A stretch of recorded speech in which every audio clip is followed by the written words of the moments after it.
As I get settled in, feel free to settle in for this lovely chat about all good things Porter.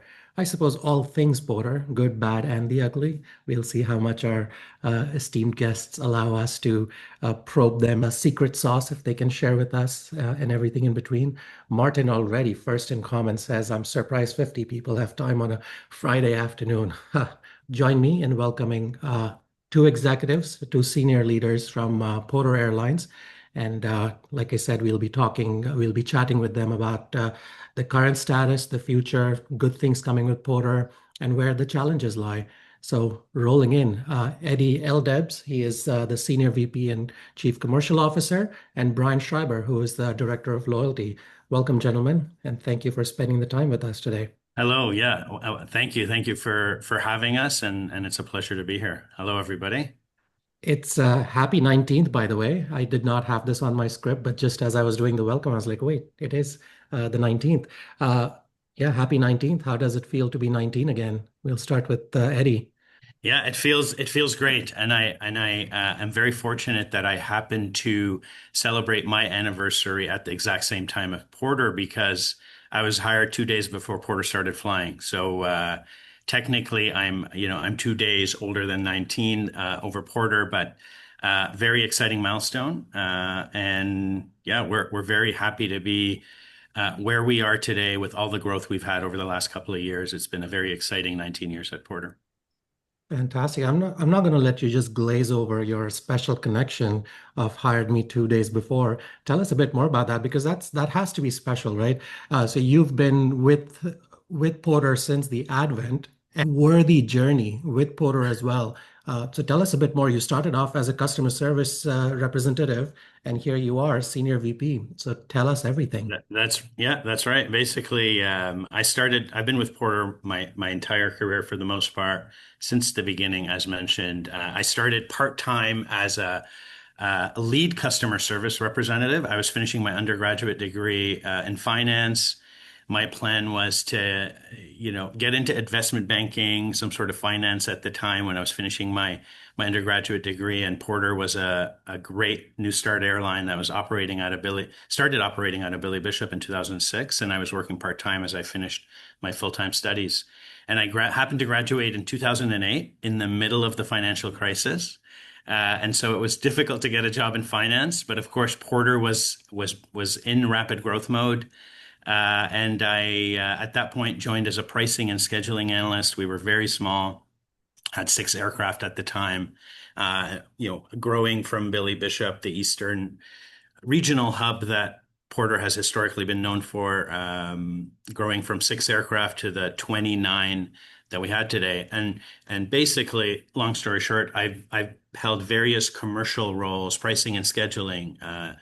I've done new market development, new market planning, business development, all airline partnerships, and most of my career at Porter, the 19 years, has been spent in an RM capacity of some sort. And so because I've joined very early, we've been in multiple phases of rapid growth. I've had the opportunity to hold different roles, grown with the organization, learned as I went along.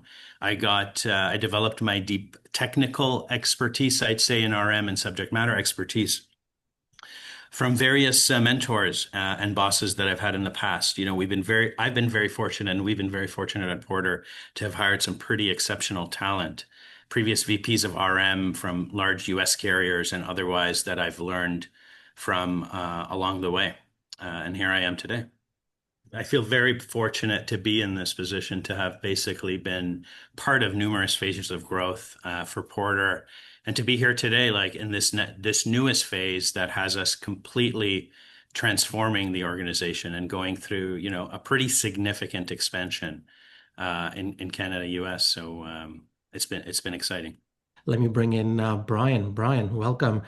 Your journey too has not been linear at all because you've touched up upon some of our favorite brands that we know in the airline industry. One World, Star Alliance. You also were with AMIA with Aeroplan when Aeroplan was with AMIA, which is wonderful. And tell us what brings sort of traverse your path for us, just so that people have a bit of a context to the gravitas of the work experience both you gentlemen bring to us.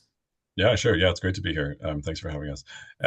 Yeah, so I started my career in advertising actually, and did a couple Oh, agency stints in the early days, and it was turned out to be not like the movies where it was sort of the fun, sexy, side of things. It turned out to be not for me. So I kind of took a step back. I was like, well, what do I actually like? What do I want to do? It's like, well, I love to travel. I got bit by the travel bug when I was, very young, and so for me, that led me to start looking at roles in the airline industry because that's where I wanted to focus. So I joined the One World Alliance head office, which was in Vancouver at the time, and had sort of a generalist role for the kind of 7 years I was there, which was great to get. That's where I really got my training wheels in the industry because alliances, while they're foundational in airline partnerships and there's the loyalty component to it, I did a lot of work on the new airlines joining into One World. And so that covers off 16, 17 different work streams, if I remember. So you have to learn a little bit about RM and revenue accounting and airports and lounges and bag policies and loyalty and all sorts of different things. So it was a really great experience there to have access and exposure to, senior people across upwards of 15 different airlines, going through these different projects and really just learning, being a bit of a jack of all trades. And so it was a really great foundation in the industry for me. But I ended up sort of taking that partnership angle of One World, and then translating that into working at worked at points.com. So I did partnerships there, sort of industry adjacent, looking into the ancillary side of things. Then moved over again in partnerships at Aeroplan when it was under AMIA. Then got absorbed back into Air Canada. So I worked in travel partnerships, car rental, hotel. Then moved over to FI, to the bank partnership for a little while. Did the Star Alliance partnerships, and then I dabbled in what they call product. So that's the lounges and the ground experience. So I did a little bit of work there, and then came to Porter 3.5 years ago. So it was sort of the culmination of all those different experiences that I was hopping around doing different things and taking opportunities, that made me realize that I had amassed this set of experience that really set me up for this type of role. So yeah, I've been at Porter for the last 3.5 years, I'll say, and loyalty's grown quite a bit since then, and I'm happy to talk more about that. But yeah, it's a great place to work, great company, and we have a lot of great talent here. So yeah, glad to be here. so the end result of that was advertising and marketing wasn't sexy, but airlines is, You loyalty got it. program is. Exactly. You got it. You got it. We are often told that loyalty program folks always have to fight it out with revenue management. And since I have one from each team, is that a myth, or does that really happen where you're constantly to drive the best loyalty program, you're in a constant battle with revenue management, or does RevMan just get a bad rep because they're really trying to hold the purse strings here? Give us a bit of context on that. I would, in our case, I wouldn't say that we're constantly, battling over things. I think we've set up a structure over the last couple of years, that's working for us internally. So if we think about, loyalty and revenue management in particular, sort of holding the purse on redemption in terms of, pricing and inventory. But in our case, we have full dynamic access to our inventory, so that's generally not an issue. And the pricing is at a place, from how we work together, that's doing what it's supposed to. It's working fine. So maybe it's because we're in early days and we're going to put on boxing gloves in the next little while. But I would say it's quite collaborative, and we're doing okay. With the recent announcements of expansions sort of to sun destinations to Latin to Central America. Can you give us a bit of an overlay in terms of what? Let's start Canada first. There's somebody had made a comment that in the chat about when do we get a hub for Western Canada. So maybe let's start there, because for Porter to be such a used to be a niche, but now is a major player out here in Eastern Canada or even Eastern North America. Tell us a bit about what's in the books for Western Canada, because the routes there still seem sparse compared to, say, Toronto, Montreal, Ottawa. Sure. Yeah, no problem. So I'd say it's Expanding out of the West is part of the plan. I'd say right in today we are focused on expanding out of the East. And so, Porter has historically been an the niche porter that I think you're referencing is the 2019 version of the regional carrier, with a hub out of Billy Bishop Airport. So when we came out of the pandemic and we announced this huge growth plan, for up to 100 Embraer E195 aircraft, 75 firm order. The plan was to expand out of the East and then eventually move out West. We're still in the middle of that kind of plan expansion. So we've taken delivery of 48 of the 75 firm aircraft to date. We'll take another 2 to 3 by the end of this year, actually.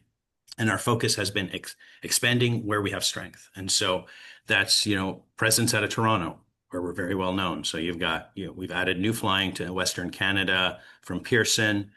Earlier this year, we announced new domestic flying from Hamilton Airport. We now serve 4 domestic markets out of Hamilton, including Vancouver, Calgary, Edmonton, and Halifax. Shortly after that, we announced new flying to Florida and the South from Hamilton also. We've expanded significantly out of Ottawa. Ottawa's our second largest hub, I'd say, and has been an extremely successful market for us. Ottawa, I'd say, has historically been an underserved market in terms of nonstop service. When you look at Ottawa's fundamentals, it's the nation's capital. It has a catchment area of 1 million people that have historically either had to drive to Montreal to catch that nonstop or fly and connect in Toronto in a lot of cases. And so we saw that opportunity and expanded and have been very successful there. We also share a hub at Montreal with our joint venture partner Air Transat, where we've been focused on building capacity to support connections to Europe, domestic Canada connections onto Europe. That's been a very, very successful partnership for us. The two networks are very complementary. Air Transat, of course, is a strong player to Europe from Montreal and Pearson and to the South. And so, Porter has been focused on expanding domestic Canada and to the US. And so there's a lot of complementary aspect, especially on the Europe piece. And we're working together on the South as well now, as we just announced service into Mexico, the Caribbean, and Latin America. So, I'd say we're focused on building out the East. We launched our first Interwest route about a month ago now. I think we announced it. Vancouver to Phoenix. So it's the first time we dabble in an Interwest route. And yeah, we'll see how we do there. I'm not suggesting that, we're eminently starting tomorrow to expand and build out a hub there, but it's certainly part of the plan. But we're still very much, there's still a lot of opportunity in the East for us to continue to build out. And then, as mentioned, we have Montreal Metropolitan Airport that is expected to come online next year. So for those that might not be familiar with that airport, Montreal today, the second largest city in population in Canada, 4.5 million people. Trudeau, for those that have flown into and out of Trudeau, that airport has its challenges when it comes to passenger volumes, when it comes to traffic, and the plan to mitigate some of those challenges requires quite a bit of investment and quite a bit of time to get there. And so Montreal, as the second largest city in Canada, is overdue, I'd say, for a second airport option, and it could more than sustain it. Montreal Metropolitan is on the south shore of Montreal and is equidistant to about 50% of the Montreal area population. And that airport we own in partnership with Macquarie Asset Management. And we expect to begin flying out of that airport some point in the first half of next year, with sales, Nice. and coming online, not a few months away probably. It's going to be an amazing terminal experience. So we own that terminal again in partnership with Macquarie. It's a 210 square foot facility. It's going to have 9 gates, capacity for 4 million passengers, 36 check-in counters. And Montreal Metropolitan, for those that are familiar with Billy Bishop, rewinding back 10 years, 15 years, the nice lounge experience that everybody loved at Billy Bishop It's going to be, I'd say, even better than that. Our CEO, Michael Deleuze, refers to it as it's like Billy Bishop on steroids. It's bigger and it's going to be better. So I look forward to announcing more details and operating out there. And in terms of aircraft that'll serve that new terminal, would it still be the E195s, or are we going to see a combination depending on the route being announced? Yeah, I'd say you will see a combination of both the Embraer E195 and the Dash 8 aircraft operating into and out of that airport. Yeah. Nice. You mentioned Europe, and it just sort of in the back of my mind, I was like, again, you can tell me if this is rumor or not. I heard somewhere that there was some filing done by Porter for a European destination. Is that for Porter to fly, or is that the Air Transat stuff that you were talking about? That is the Air Transat Okay. codeshare stuff. So we file fares to Europe, we file fares to all over the South, and that's in combination with our codeshare with Transat. But As there was for, sorry, also go the ahead, Brian. there was a filing with the UK, which actually represents the Cayman Islands. So that That's was that also Ah, a lot that's when what that it was. happened. It was before we'd announced anything, I think. But some interested people had found the filing with Transport Canada and got excited and were starting the rumor mill. But it was because of the Cayman Islands being still a sort of a dependency of the UK. right. I think Right. yes, Okay. I was mistaken. It's the filing to Great Britain before to start operating, and that was the Cayman one. And I've received that question multiple times now. Yeah, my Twitter and Flyer Talk both were sort of like busy with that rumor for a little bit. And just as soon as you mentioned Europe, I was like, oh, yeah, a while back. But I'm glad you were able to put some clarification and put it to rest for now. Uh, but speaking of, in terms of pure aircraft capability, if can the E195 actually take Porter to Europe? Like, what's the capable aircraft Yeah, capability we there? wouldn't we wouldn't operate that aircraft to Europe. I'd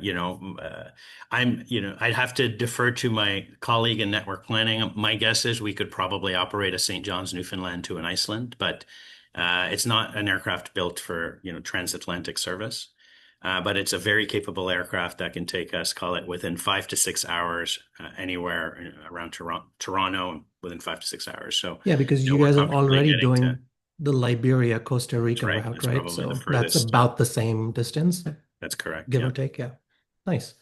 What are the timelines for the delivery of the other aircrafts? Because you mentioned you had 75 firm, or is it 100 firm orders and 50 more to go in terms of taking delivery? Yeah, we have the orders for 75 firm, 25 options with Embraer. We've taken delivery to date of 48 aircraft. We'll get another 2 to 3 by end of this year. And the intention is to take the remaining 25, call it, through the next 5 years, with the potential of exercising further options as we go. And so gave us a little bit about the roadmap expansion to Western Canada, which was great because I saw a few questions there. As an Ottawa resident, I just love everything Porter has done for Ottawa in terms of getting direct connections.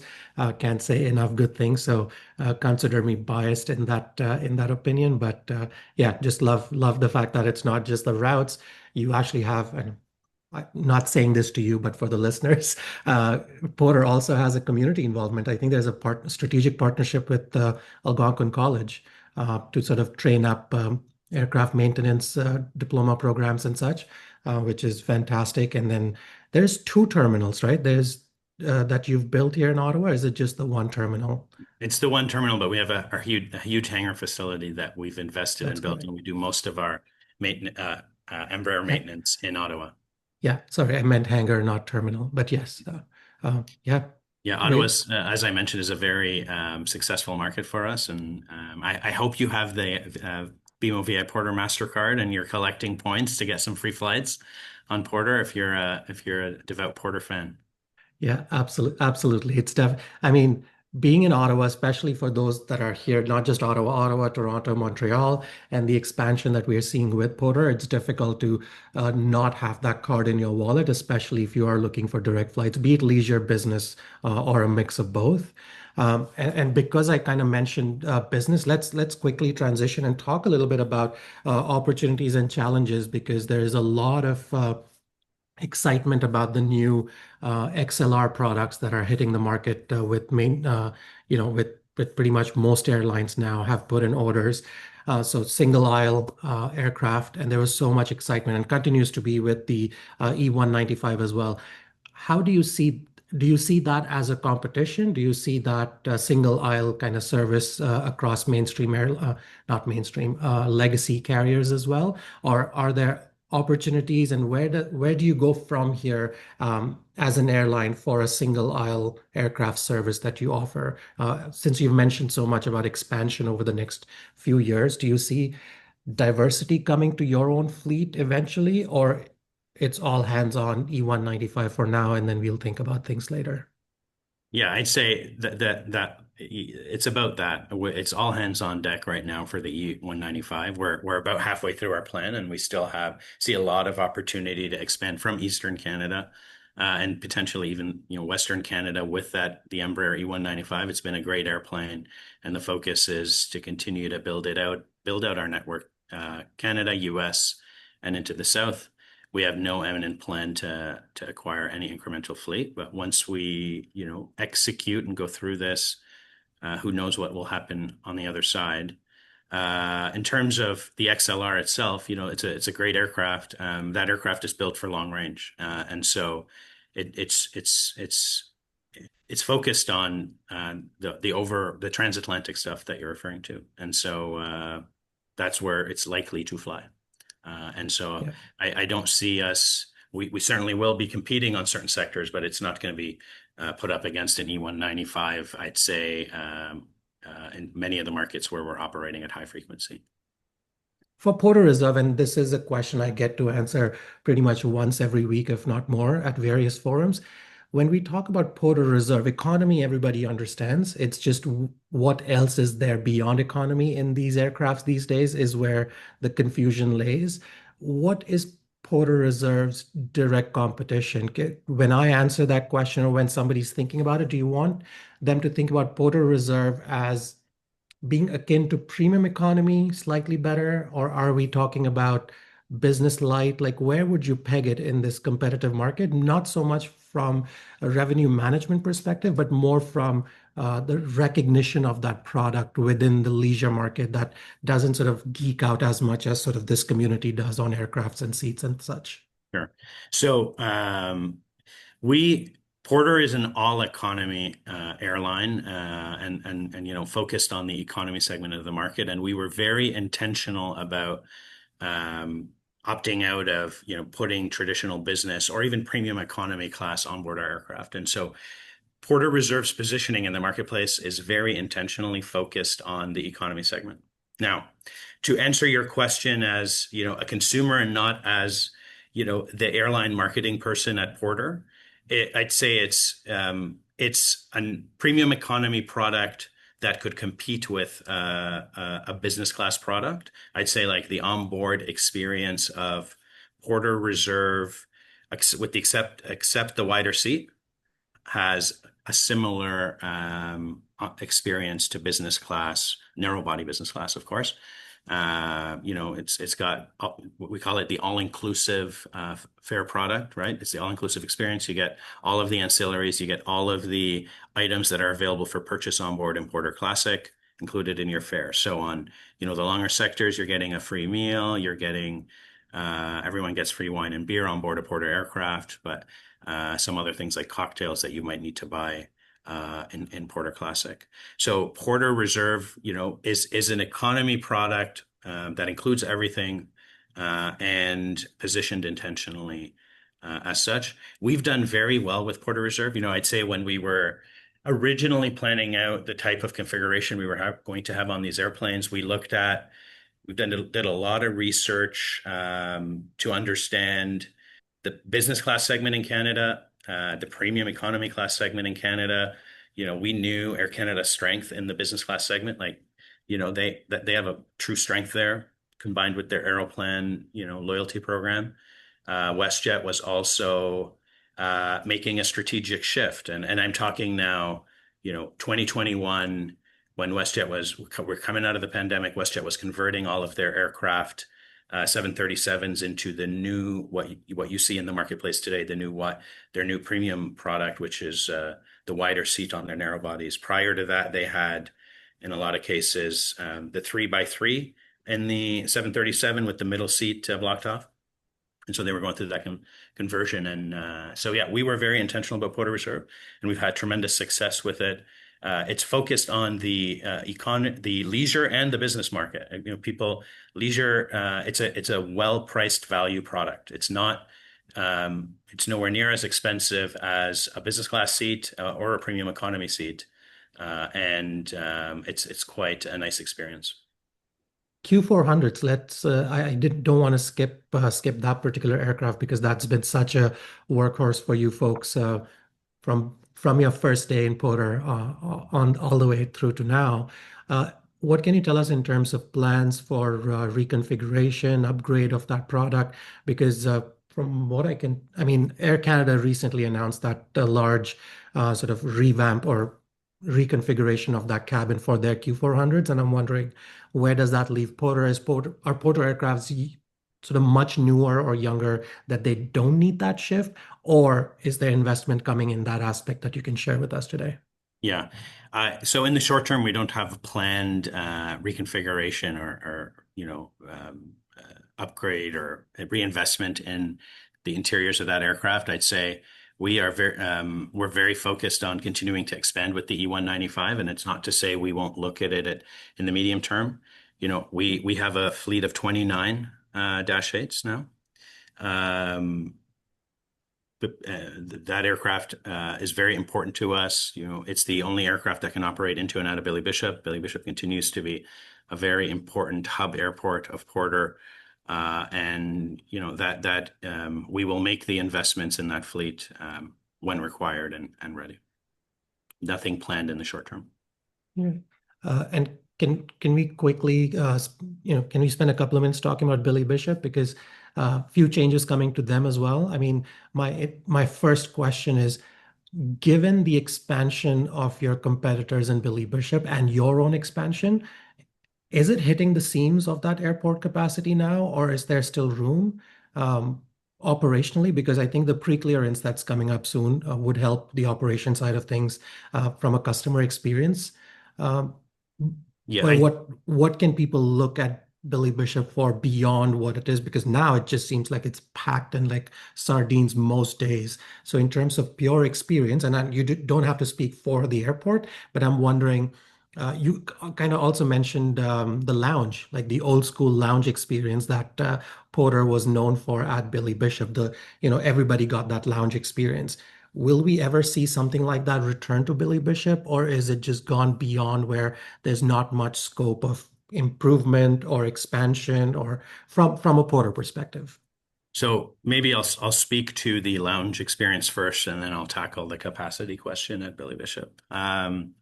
So in regards to the lounge experience, Porter originally, when we started operations out of Billy Bishop back in 2006, we owned the terminal, similar to the structure we have in Montreal today.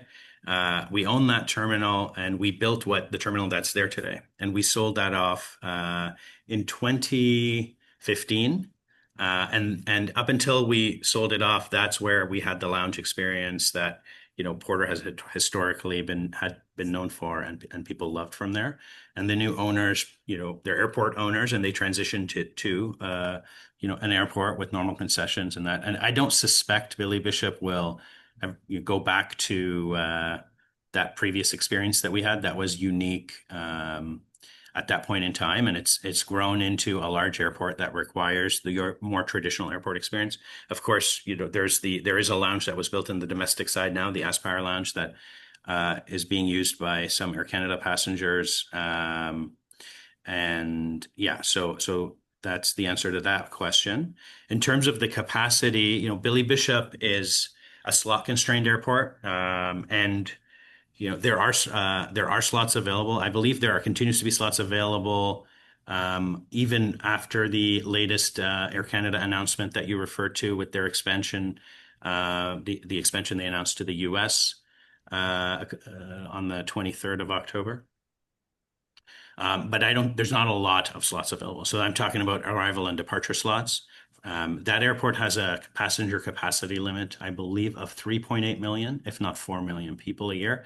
We're not anywhere near close to that. I think that airport is operating at around 2.2 million today, I believe. And at its peak historically, when Porter was flying, had a significant presence there, pre-pandemic, we'll say it probably reached 3 million passengers a year.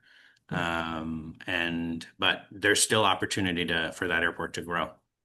But as Yeah. somebody said in chat already, enough operation questions. Chain Brian to the chair and ask him everything about VIPorter because Brian, we haven't left you out. I was keenly Okay. watching your reaction to everything Eddie was saying, just to pick up hints as to what you were surprised about or what you're like, yeah, I know this. So for the starved audience here that just wants to talk about points travel, let's just unleash Brian on everybody.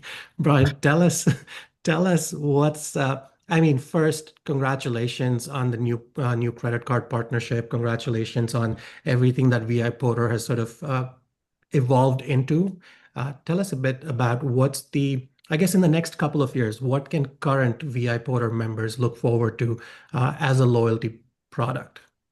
So I think, yeah, thanks for that. I mean, the credit card was probably the longest pole in the tent as we look to really grow and expand the loyalty program.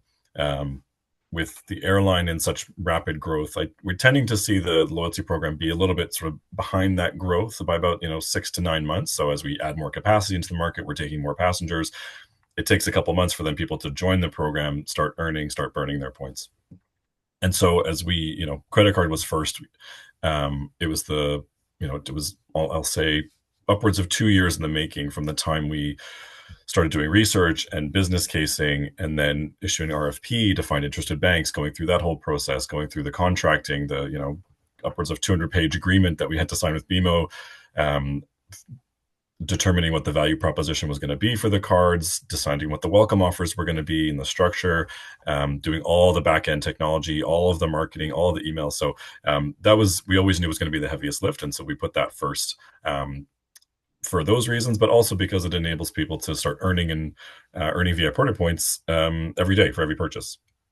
And so now that we've got that one under our belts, we have, we're sort of transitioning into, I'll say, the BAU, the business as usual mode. Now that we're post-launch, post-implementation, we're looking at things a little bit in a different lens. But from a program growth perspective, we continue to see very strong growth in the program, and we know that partnerships, third-party partnerships, are important to people, and it also is the way that helps to continue to engage members. So car rental, hotel, other bank conversions and things like that. So I'll say there is a roadmap that we're working through right now in terms of what is the scope of all that, how long will it take, what do we think the benefits will look like to customers, what do you think the benefits will look like to us. So nothing, I can't say anything specific right now, unfortunately, but I'll say there's a lot of things on the table at this time. And so, given that Porter's is smaller than Aeroplan, that you won't see us having the upwards of, I think they quote 200 partners across everything. You're not going to see us having at that level. So I would say we'll probably take an approach where partnerships that are meaningful to us, meaningful to our members, will generate that right type of activity, the right type of engagement, but also be on brand for us. Is there going to be a fit with who Porter is and who this other company might be? Does it work toward the lifestyle of what a Porter customer looks like and how it all fits with the brand? So more to come. So I'm not trying to dodge the question, but it's more just that there's a lot of things on the roadmap, and it's we have a very lean, mean team who's running loyalty. So we do the best that we can and working toward more. So can you give us a bit of a hint, perhaps? Is it going to be more? Is the next round of partnerships going to lean heavily on other airline partners, or are we talking lifestyle partners to making Porter currency a bit more lifestyle currency? Like, which way are we leaning, or at least not which way? It's not one or the other, but for the next wave of things to come, which way can we look at? Airline partnerships is likely where you'll see us focusing. We're continuing to expand on the commercial side of things. So we've just recently announced a partnership with American Airlines, and we've introduced code share on a number of their routes and vice versa. And so saw a question in the comments there. So, loyalty is on the table with them. We're looking at, obviously, today we have, I'll say, half of a partnership with Air Transat because they don't have a program of their own. But, as that may change on their side, we'll work to make sure that loyalty component is done to strengthen the joint venture that we have with them. So yeah, I think you'll see a push in airline partnerships in the short term, and then we'll continue to look at I'll say the other lifestyle travel type partnerships over time. And when can we expect Porter to join Oneworld? So having, I would say I have a unique perspective on that, having worked at Oneworld and done airline integrations there. So, it's joining Oneworld is a lengthy and expensive process. It can take 12 to 24 months. There's a ton of system requirements on the reservation systems that to make sure that you can handle all the alliance requirements. You've got to make sure that you align certain customer experience policies, get to all of the frequent flyer integrations with all of the airlines. And so I think for us at the moment, we're being targeted with who we choose to partner with in terms of where do Porter customers want to go on the outbound and vice versa. I think we're a very attractive partner for a lot of Oneworld airlines because Canada is a key market, has 40 million people. That's close to the US, relatively close to Europe. We provide really good connectivity from inbound long haul international to our domestic network, and so we're attractive to them in that respect because they can't work with Air Canada and they can't work with WestJet. So I think that's probably the biggest reason why you're seeing us start to partner with the Oneworld airlines. Like, we like them a lot. We think they're great. And we've got some really good relationships that are building there. But, in terms of actually joining the alliance, it's I'd say not something that we're looking at in the short term, but rather we are focusing on these, specific bilateral partnerships, one-to-one, that are working for both businesses. Yeah, and of course, it was more tongue-in-cheek comment, facetious, I know, but to get you to pull you into this Oneworld, because as you would have seen, like I think 60% of the chat is just asking that about Oneworld. Yeah, and I think just strategically it makes, like you've already mentioned, Air Canada, Legacy Star Alliance partners, and now with the Delta stake into WestJet, clearly aligning towards SkyTeam. So it only leaves one other option it doesn't leave one option, but at least for us as the outsiders, it just seems aligned. But I'm fully aware as the kind of journey that, say, somebody like an Alaska Airlines has gone through from being an independent program, much beloved independent program, to now being Oneworld, and what's that done to the airline or to the customer experience and the loyalty program itself. Let's go back to, and I think the other bunch of questions that we were seeing earlier in our chat was around the BMO credit card. So let's address those. One of the first things we heard, like the uptake, at least from my perspective, from an outsider perspective, was amazing. People were super excited about what the product was bringing. The product already seemed elevated in terms of its offering and what it was doing compared to other products in the market of that kind, of the co-brand kind. Once everything was laid out and people were very quick, somebody mentioned June or even July, they met all of the spend requirements, but then had to wait so many months to get their points. Heads up that companion passes have now come through as of this morning for several members. I've heard they've gotten emails as of this morning. There was no delay because it was in the terms and conditions. It was laid out black and white. But can you tell us a little bit about why the structure is the way it is? So I'll say attrition rates is one thing. If someone does all of the meets all of the annual requirements in the first month, and then drops the card, that's not great for us and for the partnership that we've built with BMO. So we structured the welcome bonus in the first year to be spread out over kind of month 3, 6, and 12 with different spend thresholds and different time criteria, which is the direction that most of the cards are moving. I mean, the days of $1,000 spend in the first 3 months and getting the full welcome bonus, unfortunately, are gone. Having done that a few times myself in the past. So this is the structure that we agreed on, that we thought would work for our business, between us for the partnership between us and BMO. It's to make sure that we want to maintain a high level of engagement with the card. So it's not to say this is strictly anti-gaming behavior, but we wanted to, with it as a new product in the market, as a growing airline, we wanted to, build on this level of engagement with the program and with the brand, and keep people having Porter in their pocket every day and building those habits for how they're spending. And so that's I would say that's why we've structured it that way for now.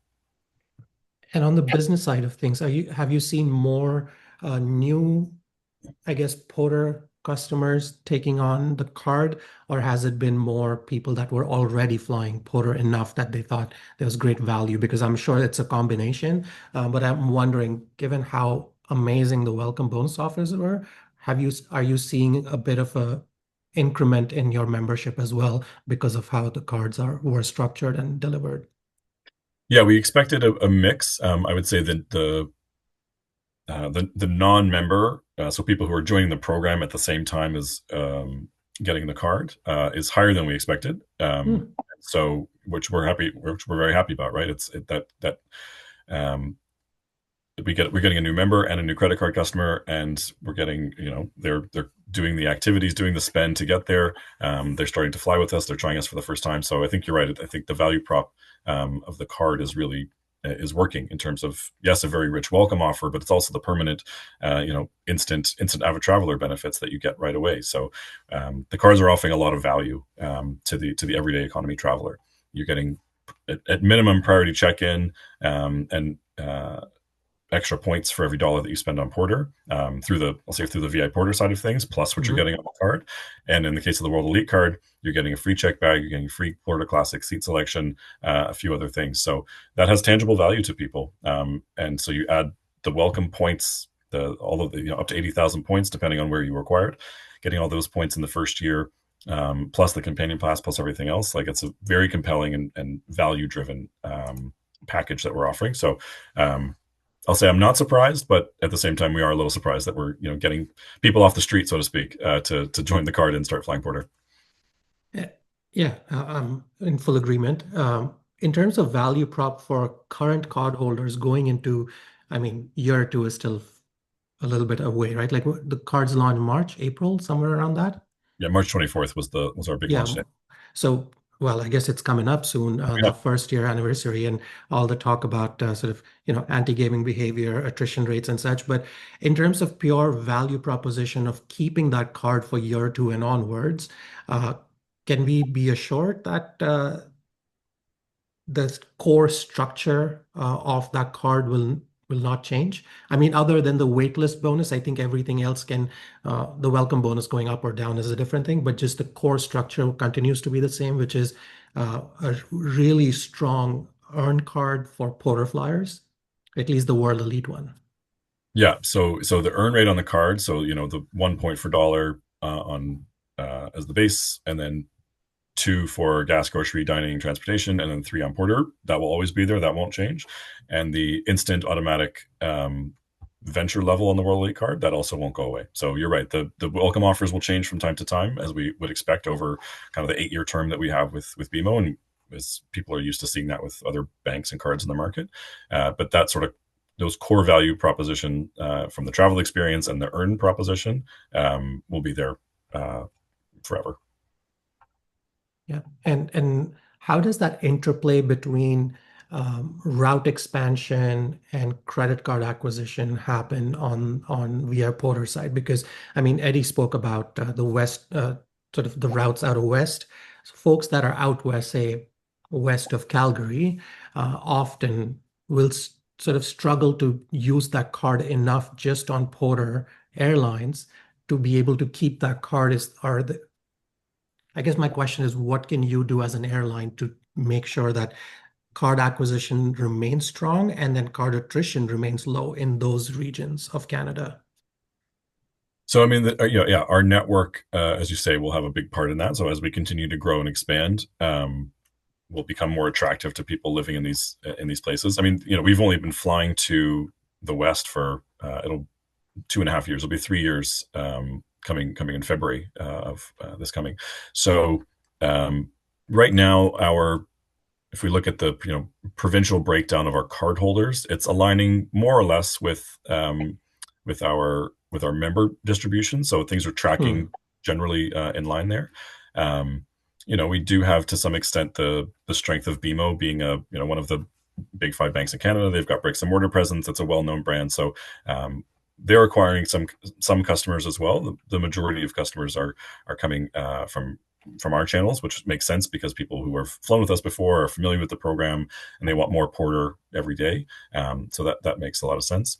But ultimately, it's going to reflect the behavior or the patterns of an individual. So yes, you might be based in Vancouver and we only have a handful of flights that are coming to the east and now to Phoenix, but that might represent 90+% of an individual's travel patterns, and they might really like Porter, and so they see value in it, versus someone who lives in Vancouver and is flying mostly to the US and wants nonstop flights, so they fly mostly to Asia. Then this might not be the product for them, and that's okay. But as I say, as our network continues to grow, things might change over time, but we're happy with kind of where it is right now.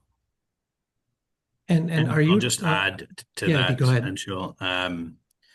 I agree fully with Brian there, and just we are early on in expanding our redemption options for airline partners, and so as we build out more airline partner redemption options on Porter and expand the offering for our customers to redeem on partners like, for example, Alaska.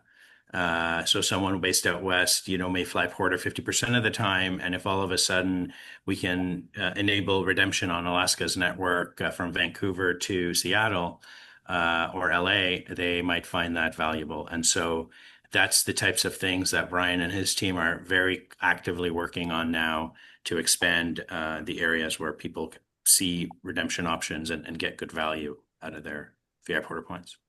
Because right now it seems like, at least here where you have the largest number of your members, more and more people are going to have that card. More and more people are going to have more access to those points.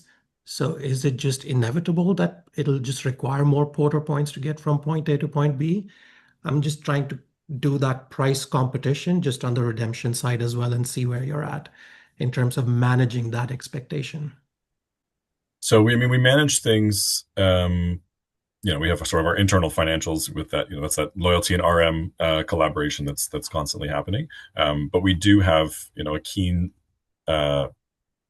sense of what the value that members are getting, and how does the number of points relate to what they can get for the cash fare, and does that make sense? We're looking at things at market by market.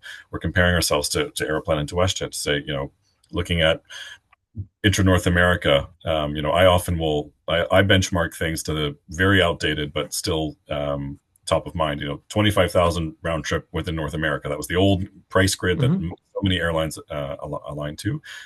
So we keep that in mind. We look at Aeroplan's pricing in key markets. So I'll say things change from time to time, but we want to make sure that we're doing what we can to make sure that people are getting value out of the program, and that's the benefits of the card, like I was talking before, but it's also the points value. So are they able to earn points at a decent rate that gets them to a redemption within a decent amount of time?